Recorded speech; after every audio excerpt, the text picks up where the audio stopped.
Welcome back, everybody. I'm Pastor Dirk Willner, and we're looking at the journal, The Life of Jesus. And this is our last chapter, chapter 10. So have a look at chapter 10. It's about the Great Commission. And as Jesus finished everything, one of the important things is that he gave his disciples a bit of a word on what to do now. It's like, okay, all of this has been done. What now? Where do we go from here? Well, we read about it in Matthew 28. Go therefore and make disciples of all nations, baptizing them in the name of the Father and the Son and the Holy Spirit. So there you have actually one of the important references to the Trinity. Baptized in the name of the Father, Son and Holy Spirit. Have a look at that. It's an important thing that our baptism connects us with who God is. We're baptized into his name, and the name in the Old Testament was more than just a name. It was about the character. It was about the things that define that person. So think about it this way. We're baptized into the character, into the definition of who Jesus is, of who God as a creator is, of who the Holy Spirit is. We're connected to the character of God. But there's something important here. Go therefore and make disciples. I want to talk to you a little bit about that word here. In the Greek grammar, this is actually, you could redefine it by saying, in your going about your everyday life, make disciples. So in other words, it's not just about, go make disciples. It's about, as you live your life, think about God's business, which is, drum roll, making disciples. And think about it, what? My next door neighbor? Sure. The school? Sure. Where does it end? All the nations. In other words, as far as you can think about the globe, where are people? That's where we go. That's what the whole thing about discipleship is all about. Discipleship. It's an interesting thing about discipleship. I often think that we get it mixed up about what is church membership and what's discipleship. Two different things. Why don't you get a piece of paper, draw a line down the middle and say, well, discipleship is about this, church membership is about that, and see what you can come up with. Are they the same? Are they different? I'll leave it to you to find out. But when Jesus calls us, it never really says, I'm calling you to become members of the congregation. No, in actual fact, we come together as a congregation as disciples. We're called and gathered together by the Holy Spirit. What for?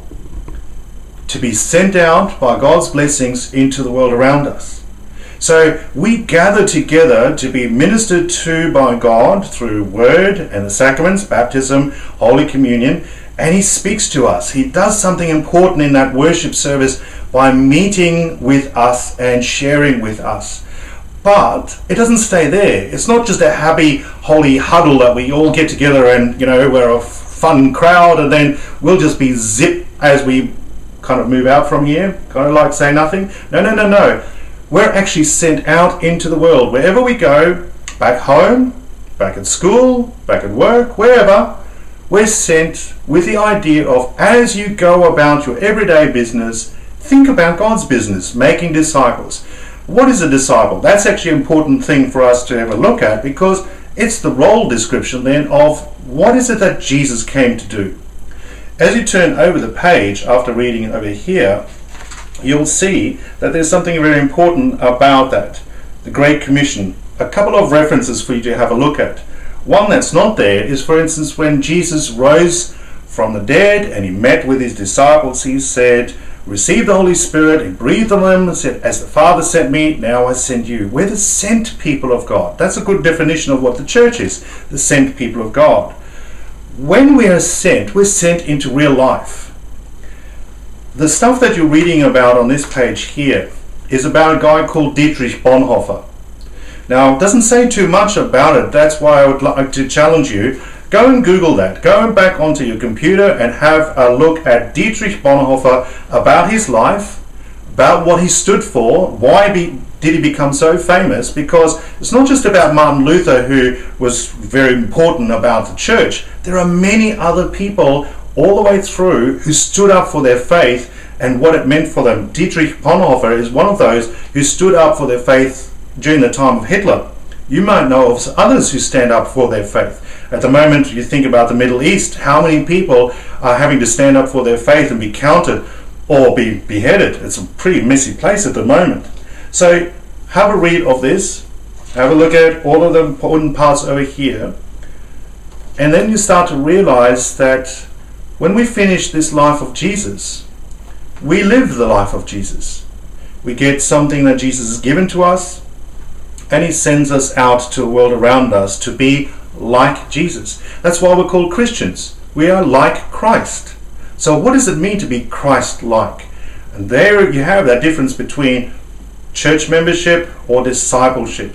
Discipleship, another word for it, might be a devoted follower of Christ. Another way that you might think about it is someone who's constantly learning from Christ. Another way, that might be a student. A student is always thinking about what the teacher is telling them and learning from that and then putting it into effect. Another way that you might like to think about it is like an apprentice. So there are lots of words that we could use. What is a disciple? Bottom line is, a disciple is someone who follows Christ. So as you're walking along, we're walking in the footsteps of Christ. In other words, Jesus has already gone ahead of you. He's already there in the school. He's already back at home. He's already wherever it is that he wants you to go to. He's gone ahead. So our job as disciples is, let's follow Christ into every conversation, into every situation, into everything that God calls us to be part of life, and find Christ in there in the midst of it.